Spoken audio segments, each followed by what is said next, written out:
Alright guys, today I'd like to talk a little bit about dimple locks. There's been a lot of discussion about these lately, and I thought this might be a good time to give you a couple of tips and hopefully get this Yale open at the same time. I know a lot of you probably say this looks like the C-Series Mul-T-Lock or the Mighty Lock. And it does. Dimensionally, everything's the same. There are two important differences, but one of the important similarities, it looks like there's an inset Allen screw, so if I manage to get it picked, hopefully it's just as easy to gut as that Mighty Lock was without any major disasters. All right, one of the big differences on this are the core. So we fight our way past the shutter. The core on this has a pretty strong spring on it. So sometimes that can be a challenge when you're picking it.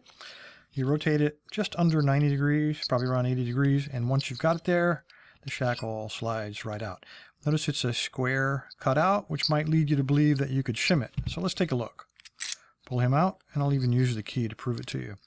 There's a mechanical block behind both of these locking bars, so they compress very slightly, but you're never going to be able to shim either side of this lock with the mechanical block. So that always comes up. I like to talk about it right up front, and that way there's not any question. So we tried it, we couldn't do it. Let's put them back together, and I'll show you the other big difference.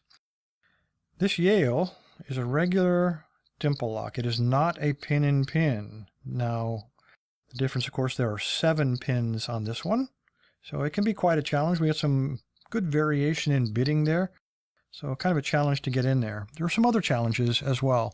Let me show you what I'm talking about. Let me take my tensioner, slide him in there, and I'm going to try to hold him like that while I zoom in with the camera. Try to keep everything centered here. Okay, that's maybe a little much. All right, here we go.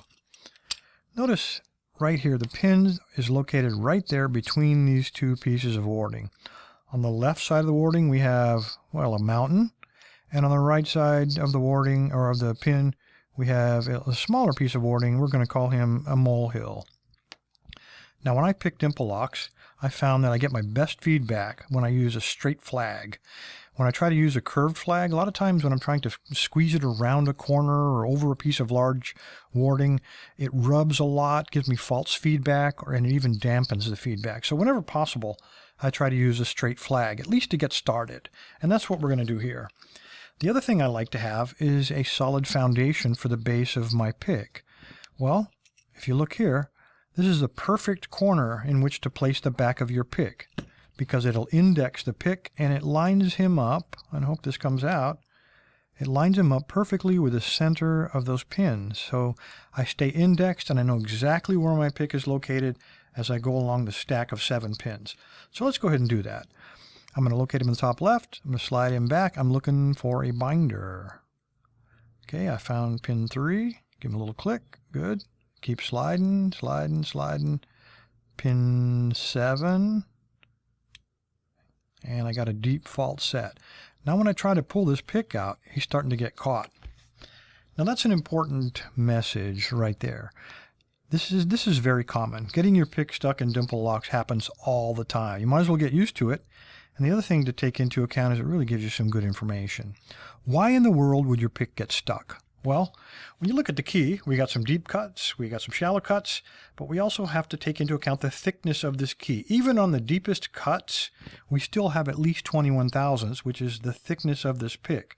So if he's getting hung up on a pin, that's because that pin's lodged up against the very top of the keyway. He's not supposed to be there.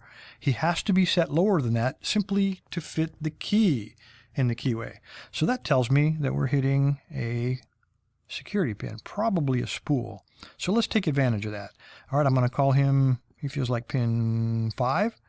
I'm going to release my tension a little bit, allow my pick to slide out past him, just working by, and then as soon as he's past him, apply tension again, and now I can feel he's caught between 2 pins. So 5 and 4 are both security pins. Release tension, slide him past 4, come out, apply tension again, and then he comes all the way to the front, and I'm hitting pin number 1, also a security pin. Release tension, and then remove it. All right, now let's take a look at my pick choice. If I try to pick those security pins, and I'm going to try to pick pin 1 here, I'm going to slide it in there. I'm going to go over my mountain, perfectly indexed in the top corner of that lock, and then apply pressure. And look, I'm getting feedback, but I rotate that pick as far as he will go, and he won't push that pin down far enough to set him. I can't overcome that spool by trying to attack over the top of a mountain. Well, why would I try to attack over the top of a mountain when I can walk over a molehill?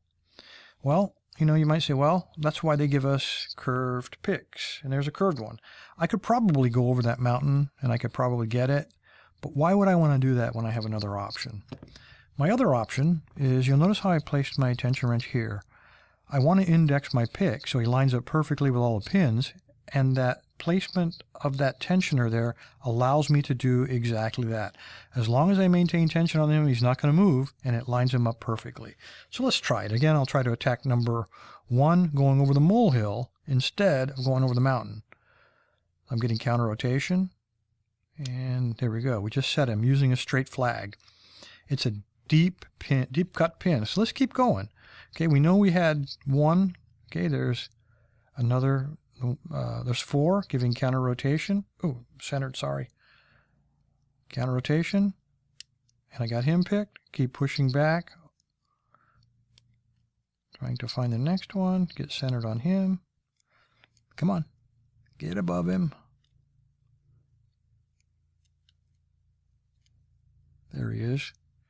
Line him up and pick that guy. So another spool going over the molehill instead of the mountain. And now the next one was pin 5, also a spool.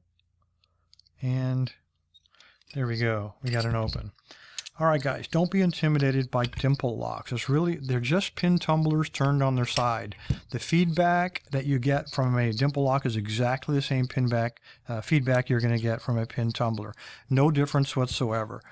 The only difference is in your tools. Slightly different tools, but with a very little amount of practice, you'll be able to get it with no problem at all. So don't give up. Keep trying. All right, let's move all this junk out of the way. Keep the lock there, and let's see if he really does come apart. And that looks like about a 4.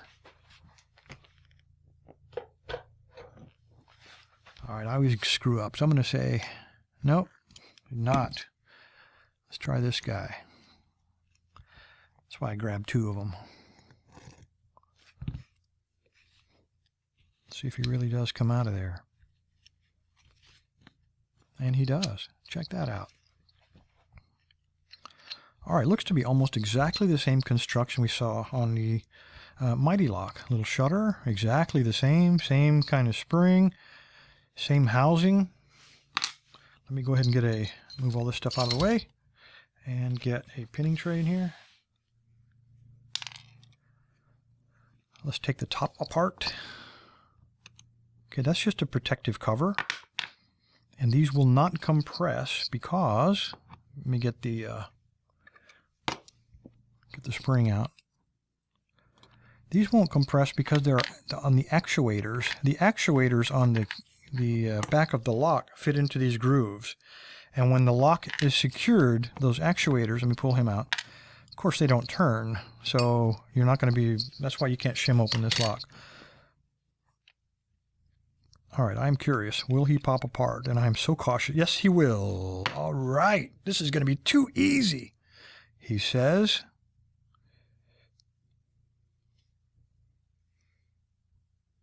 All right, there. maybe too easy.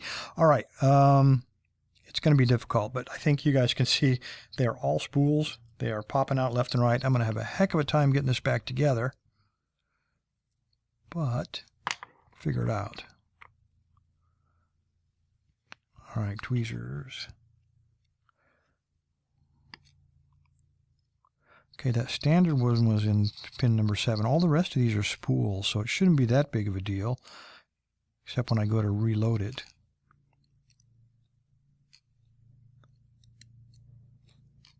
And I had one that fell out in my hand there, and he goes to pin number 1. All right, and I misidentified this plate because I assumed last time this was the front. I wasn't paying close attention. This is actually the rear. It's got a little ridge sticking up right there, and that ridge fits into the groove on the core to keep them in perfect alignment. So my bad on that. It's not the last mistake I'll make today, I'm sure.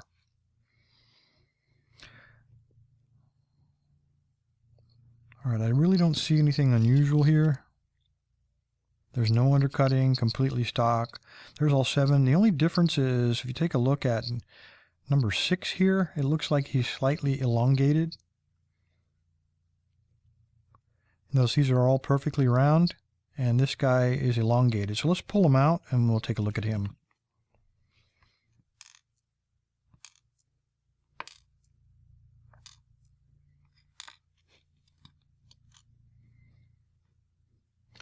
Okay, big difference. Big difference there. Okay, nothing else odd about the core.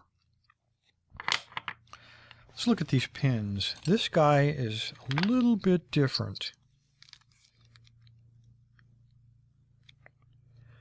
Okay, so on the bottom we had all standards except this one.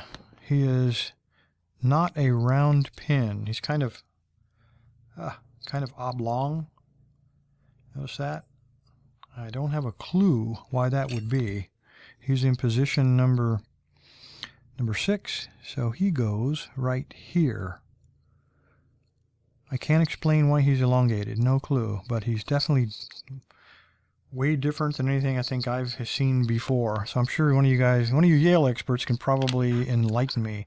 Nothing else odd about the core, all stock in terms of the springs. Anyway, guys, we were right. All spools on the upstairs except for number 7. Anyway, appreciate your time. Oh, guys, I really could use a little bit of input. Take a look up there in the right corner. I'm using a brand new microphone today and also a brand new digital recorder. There, microphone, digital recorder. And I had a couple of people talk about there was some noise in some of the videos. So I've completely revamped the audio recording system. Please go up in the top right corner and answer the poll. Tell me if it's better or worse or stayed the same. Appreciate your time. Stay safe. Stay legal. Okay, how are you going to get this thing back together? Man. Hold on, before you leave, click that subscribe button. And while you're there, click that notification bell as well. If you'd like to be a sponsor, click there, and for $5 a month, you get all kinds of benefits. If that's not enough free stuff, hit the Lock Lab. We've got a self-paced lockpicking course with over a dozen modules at the bottom of the page. Join the tribe. Subscribe.